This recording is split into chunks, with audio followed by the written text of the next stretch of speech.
Bismillahirrahmanirrahim. Rabbi shrah li sadri wa yassir li amri wahlul 'uqdatam min lisani yafqahu qawli.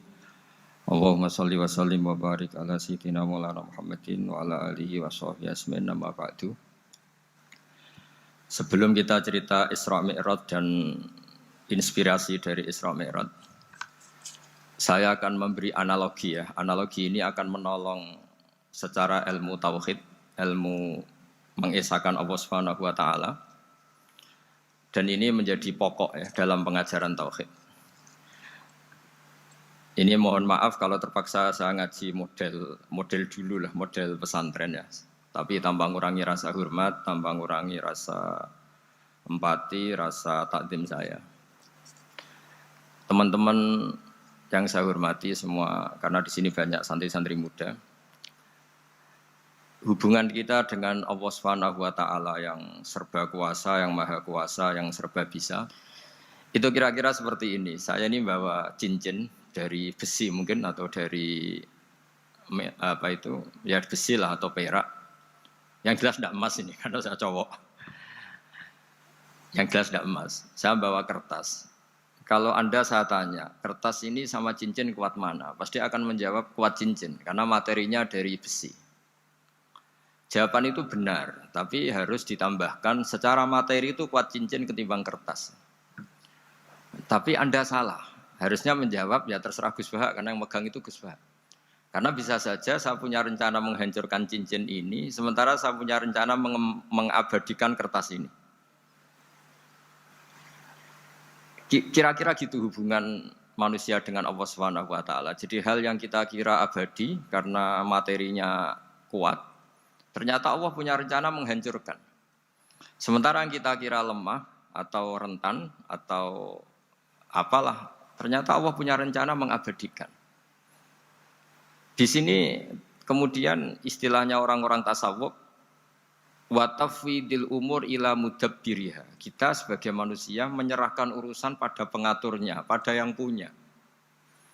Bukan wilayah kita mengatakan cincin ini lebih kuat ketimbang atau lebih abadi ketimbang kertas. Karena saya punya rencana menghancurkan cincin, tapi ingin mengabadikan apa? Kertas. Sehingga tentang pandemi, tentang tragedi sosial, tentang apa saja, kita tidak pernah tahu rencana Allah itu mana yang lebih awet. Jangan-jangan kita takut pandemi, saya berkali-kali ngaji, mati kita kecelakaan. Jangan-jangan takut kecelakaan, mati kita karena ngelindur, tiru kebablasan, nggak bangun gitu. Kita takut mati ngelindur, mati kecelakaan, jangan-jangan mati kita karena likuifaksi, karena gempa atau karena tsunami.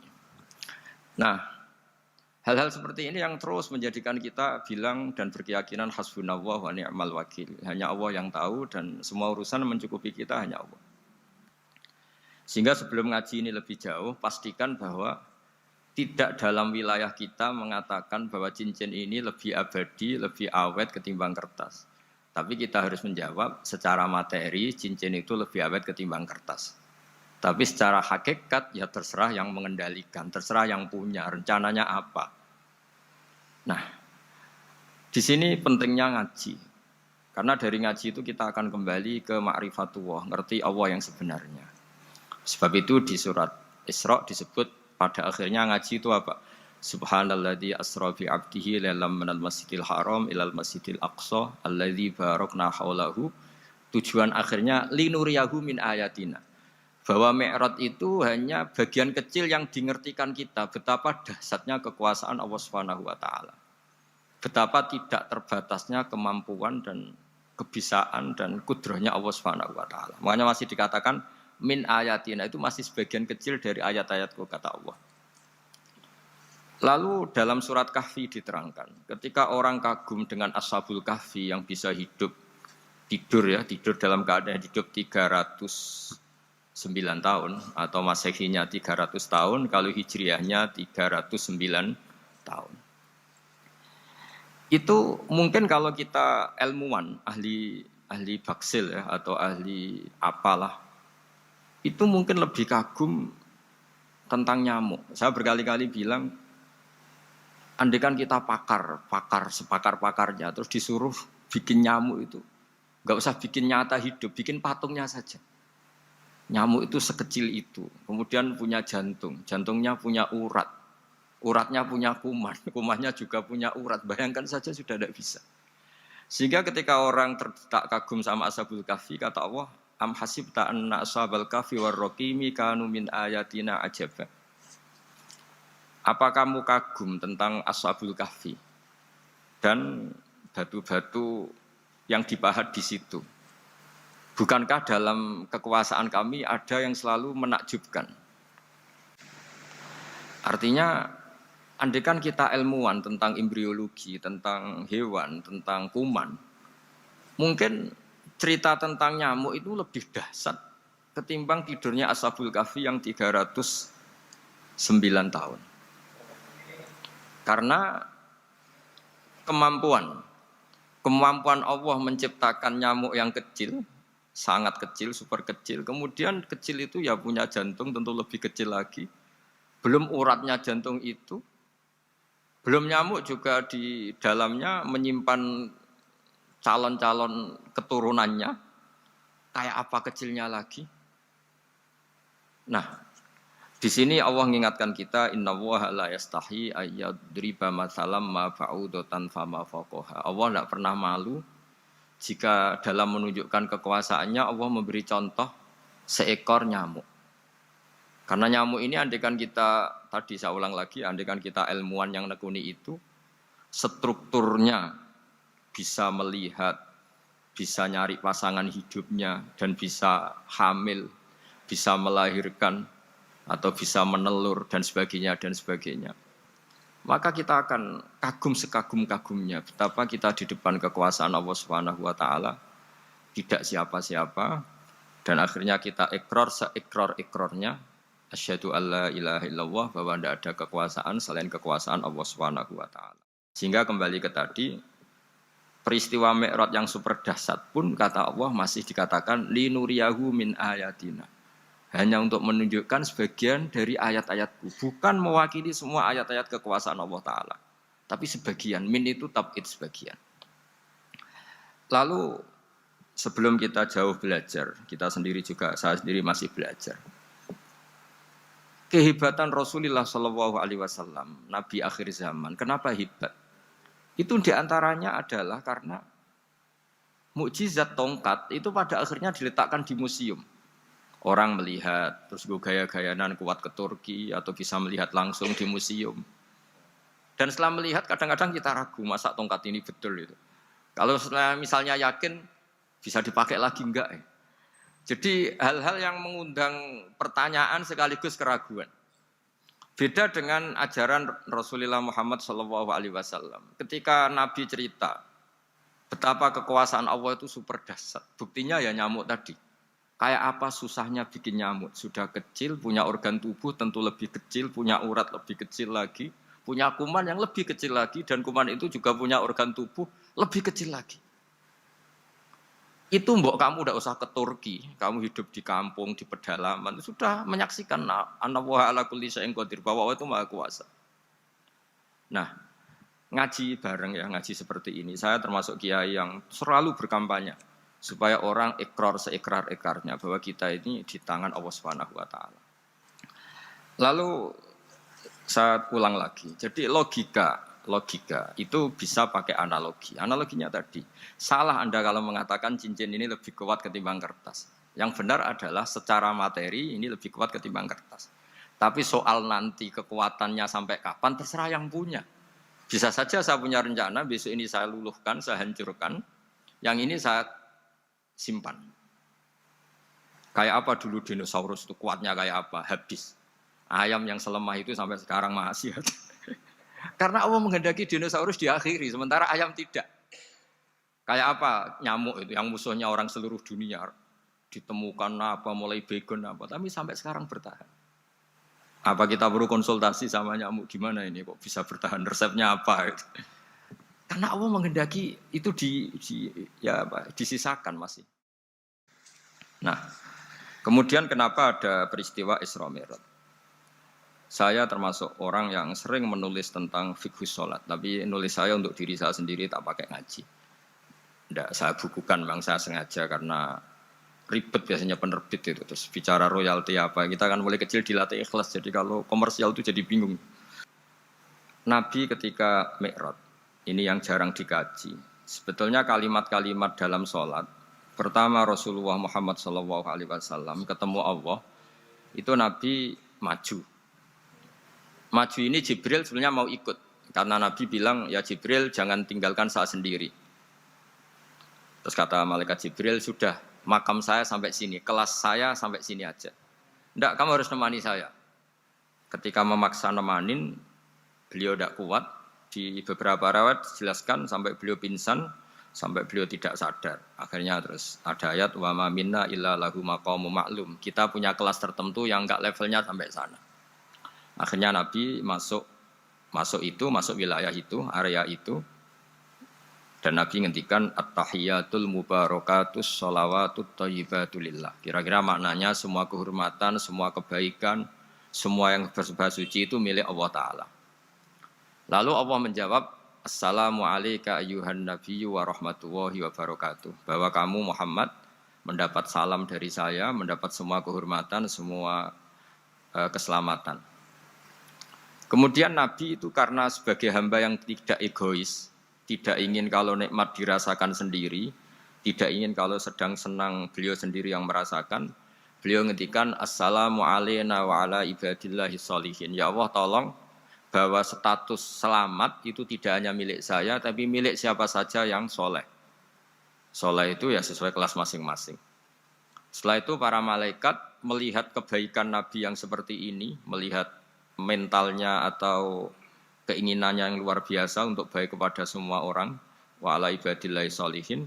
Terus malaikat saat itu rame-rame bersaksi asyhadu alla ilaha illallah wa asyhadu anna muhammadar rasulullah. Catatannya apa di sini? Bahwa ternyata kesaksian tentang syahadat itu dimulai rasa tidak egois. Merasa bahwa rahmat ini harus dirasakan semua orang. Wa ma arsalnaka illa rahmatan lil alamin. Jadi rahmat ini harus dirasakan banyak orang. Kita tahu misalnya Islam melarang narkoba misalnya. Memang narkoba itu mengganggu. Hampir semua kecelakaan rata-rata faktor supir itu narkoba. Begitu juga pembunuhan yang sadis, rata-rata efek dari pengaruh narkoba. Sehingga Islam keras sekali tentang narkoba. Dan alhamdulillah di Indonesia ditangani BNN yang sangat serius melawan narkoba. Nah, keputusan Islam melarang narkoba itu keputusan yang luar biasa, yang menjadi berkah bagi semua. Begitu juga keputusan Islam tentang melarang zina, melarang perbudakan, melarang penipuan. Dan Islam mendukung misalnya gerakan nikah, gerakan adil, gerakan keseimbangan dan kemanusiaan. Sehingga agama ini akan dinikmati siapa saja karena ajarannya. Lalu agama ini bisa nikmat, itu solusinya gampang menurut Rasulullah, yaitu sholat. Nabi itu kalau pusing menghadapi banyak hal, yaitu mesti keluar masuk, terus tanya sama istrinya, kapan waktunya sholat? Kapan Bilal datang? Dulu kalau mau waktu sholat, Bilal datang, ngetok pintu Nabi, ya Rasulullah sekarang waktunya sholat. Itu Nabi membahasakan sholat itu unik. Ini tentang Mi'raj ya, karena hasilnya ya sholat tadi. Arikhna ya Bilal. Arikhna itu tolonglah bikin nyaman saya dengan sholat. Sebelum kita belajar sholat secara serius, gampang. Kalau kita misalnya menteri, atau kita ajudan, atau kita apa. Kayak apa asiknya kita kalau ngomong-ngomong sama presiden, bercengkrama dengan presiden, atau dengan menteri, atau dengan kiai, dengan atasan. Sholat itu media di mana kita asik dengan Allah Ta'ala. Kalau kita bisa asik dengan atasan yang manusia, apalagi ini asik dengan Allah Subhanahu wa Ta'ala. Sehingga kita harus malu kalau sholat tidak asik. Kita ketemu orang yang kita hormati saja asik, masa ini ketemu Allah Ta'ala tidak asik. Sehingga dulu, bawaannya orang dulu itu kalau sholat, untuk tidak cepat itu harus diperintah. Dulu para nabi, para sahabat kalau sholat itu lama-lama. Sehingga sampai nabi yang turun tangan, wahai para sahabatku, kalau kamu jadi imam jangan lama-lama. Karena dulu semua orang itu penikmat sholat. Sekarang alhamdulillah tanpa dilarang sudah cepat semua. Ini sudah ada kemajuan, ini sudah maju sekali. Ini nggak usah dilarang sudah. Normalnya orang sholat itu tidak bisa ngakhiri. Normalnya, saya ulang lagi, normalnya orang sholat itu tidak bisa ngakhiri. Karena ketemu zat yang kita cintai. Kita kalau ketemu orang yang kita hormati, yang kita cintai, itu nggak bisa ngakhiri. Misalnya mungkin anak muda, contohnya ketemu pacar, nggak bisa ngakhiri. Nah ini ketemu Allah yang dipuja-puja, dipuji-puji, kemudian cepat ingin ngakhiri. Jadi ini kita agak aneh. Makanya normalnya orang sholat itu tidak bisa ngakhiri. Dan itu normal. Sehingga dulu ketika Sayyidina Umar itu ditikam sama satu benda yang kayak pancing itu. Panah itu kan kayak pancing ya. Jadi kalau masuk cepat tapi nariknya susah. Karena ada grendelnya. Itu tiap ditarik sakit, tiap ditarik sakit. Dan beliau bilang, nanti setelah saya sholat tarik. Beliau sholat, nyaman. Ditarik itu enggak gerak sama sekali. Karena dia sudah istighraq billah. Sudah nyaman dengan Allah sehingga ditarik itu enggak kerasa. Nah, Sayyid Ali Zainal Abidin yang populer, cucunya Rasulullah SAW, anaknya Sayyid Husain, putranya Sayyid Husain. Itu bapak saya kalau cerita, beliau itu sebetulnya sholat itu hanya ingin 2 rakaat. Setelah sholat 2 rakaat, ya Allah sebagai hadiah, nikmat saya sholat 2 rakaat karena asik dengan engkau, saya akan syukur lagi sholat 2 rakaat. Akhirnya ketika nikmati sholat, dia sholat lagi 2 rakaat sampai akhirnya 1000 rakaat. Itu tanpa rasa capek, karena merasa keasikan. Masa momen seasik ini kemudian saya tinggalkan ya Allah. Akhirnya sholat lagi. Sehingga ada seorang wali ditanya, kamu ingin masuk surga? Tanya, di surga ada sholat enggak? Enggak ada kan? Wah kalau enggak ada sholat saya enggak masuk surga. Terus dibilang, ya sholat aja. Terus dia mau masuk surga. Kalau kita akan kebalikan, kita ini masuk surga itu sebetulnya kita ngawur sekali. Ngawurnya adalah, hore masuk surga, enggak ada sholat lagi, enggak ada puasa lagi. Jadi ini kan, kita ini jadi makhluk yang aneh. Jadi kita ini masuk surga senang karena sudah ada kewajiban apa? Sholat. Apapun kondisi kita, harus latihan. Harus latihan, kita entah seberapa kadarnya ingin niru Rasulullah SAW ketika ngendikan wa qurratu aini fi sholat, nyamanku, hatiku tentram kalau saya pas sholat. Nah kalau sampean tanya saya, kenapa sholat begitu asik? Yaitu tadi kita diajari analogi itu ya kias. Jika kita bisa asik ngomong sama orang yang kita cintai, bisa orang tua, bisa anak, bisa cucu, itu rasanya mengakhiri itu enggak bisa. Karena bawaannya asik. Apalagi ini kita munajat, bercengkrama dengan zat yang kita butuhkan sebelum kita ada, sampai setelah kita ada, sampai setelah kita tidak ada. Kita semua akan hasbunallah wa ni'mal wakil. Sehingga dulu bawaannya orang dulu itu, saya cerita sedikit, ada orang mau meninggal, namanya Umar bin Abdul Aziz, itu Khomisul Khulafa, orang yang terkenal adil. Ketika mau meninggal, senangnya bukan main. Ditanya, kenapa engkau senang? Memangnya kalau saya mati mau kemana? Ketika saya hidup dengan segala nikmat itu ya karena Allah Ta'ala. Saya nanti mati ke zat yang sama. Dikelola oleh zat yang sama, yaitu Ar-Rahman Rahim. Dulu saya disayangi Allah, paling setelah mati juga disayangi Allah. Karena yang jadi Tuhan setelah mati, Tuhan yang sama ketika di dunia, yaitu Rahman Rahim. Rasulullah SAW ketika mau wafat, intaqala ila rafiqil a'la, itu ditanya sama istri-istrinya, lalu engkau mau kemana? Kata Nabi, sebelum sekian hari, beliau setiap khutbah ngendikan, ini ada hamba yang disuruh milih Allah antara di dunia dan bertemu Allah. Kalau kamu jadi hamba itu milih mana? Di dunia yang penuh problem ini, apa milih ketemu Allah yang Rahman Rahim? Yang hubungannya dengan kamu itu ngasih dan ngasih. Kamu tidak mungkin kan hubungan dengan Allah memberi, kamu bisa apa? Kita hubungan dengan Allah pasti hanya mendapat. Dikasih nyawa, dikasih oksigen, dikasih bumi tidak bayar, dikasih air juga tidak bayar. PDAM dikelola siapapun bayar, oksigen di rumah sakit bayar. Hubungan kita dengan Allah tidak pernah bayar oksigen, tidak pernah bayar sewa bumi. Punya kolam renang laut seluas itu ya tidak pernah bayar. Udah gitu kolam renangnya menghasilkan ikan. Kalau kita kan semuanya utang jasa sama Allah, dan reputasi Allah itu dengan kita hanya memberi, tidak pernah meminta. Akhirnya hubungan-hubungan inilah yang menjadikan terus. Semua sahabat jawab, ya kalau kita jadi hamba itu pasti milih Allah lah. Jadi Nabi itu saking pinternya orang, supaya orang siap dengan keberangkatan beliau itu dibikin satu taksis, satu apa? Kalau orang Jawa bilang itu dikai persemon, dikai mukaddimah. Supaya orang-orang itu siap kalau Nabi ngendikan. Kalau kamu seorang hamba disuruh ketemu Allah sama hidup di dunia yang fana ini, milih mana? Ya milih ketemu Allah. Ketika akhirnya Rasulullah wafat, ternyata orang itu adalah Rasulullah. Ya akhirnya sahabat bilang, ya iyalah masa dengan kita sama Allah milih ketemu kita, pasti milih ketemu Allah. Nah, sholat itu mi'rajul mukmin, sholat itu adalah cara seperti itu. Kita manja dengan Allah meskipun dengan segala problem, ketika itidal kita tetap memaklumatkan Rabbana lakal hamdu mil'us samawati wa mil'ul ardi wa mil'u ma syi'ta min syai'in ba'du. Engkau zat yang selalu layak dipuji di langit maupun di bumi. Dan langit bumi ini karena terbatas masih ditambahi wa mil'u ma syi'ta min syai'in ba'du. Dan seluas apa saja engkau kehendaki. Apapun hebatnya langit bumi ini tetap terbatas, ada ruang dan waktu. Makanya ditambahi wa mil'u ma syi'ta min syai'in ba'du. Dan segala puji ini memenuhi semua yang engkau kehendaki. Saya berkali-kali bilang kalau hubungan dengan Allah nyaman, caranya gitu. Kalau kita sakit, bayar oksigen. Kalau kita butuh air, bayar PDAM. Allah itu tidak pernah nyuruh kita bayar. Apa saja hubungan dengan Allah. Nah, sholat itu maklumat bahwa kita apapun problemnya, alhamdulillah rabbil alamin. Kita maklumatkan terus bahwa kita bersyukur. Lalu kita Rabbana lakal hamdu. Jadi saya mohon sholat ini jadi media yang luar biasa. Jadi di antara makalah Imam Syafi'i paling terkenal itu fasihan idama kana fi dzikri rabbih wa fi ma siwahu kana fin nasi a'jama. Orang baik itu orang yang fasih. Fasih itu lantang dan cerdas dan vulgar dan nyaman ketika ngomong tentang Allah. Sholat itu semua hubungan kita ngomong dengan Allah. Misalnya kabira walhamdulillah katsira. Hanya Engkau yang maha besar ya Allah. Orang yang katanya terkuat di dunia karena presiden superpower misalnya. Nyatanya waya mati ya mati. Kalau nggak makan lemes. Jadi orang kita sadar. Yang katanya orang terkuat, paling hebat. Kalau nggak makan lemes. Artinya ternyata hanya sekuat itu. Dia bisa instruksi seluruh dunia misalnya untuk apa. Ya.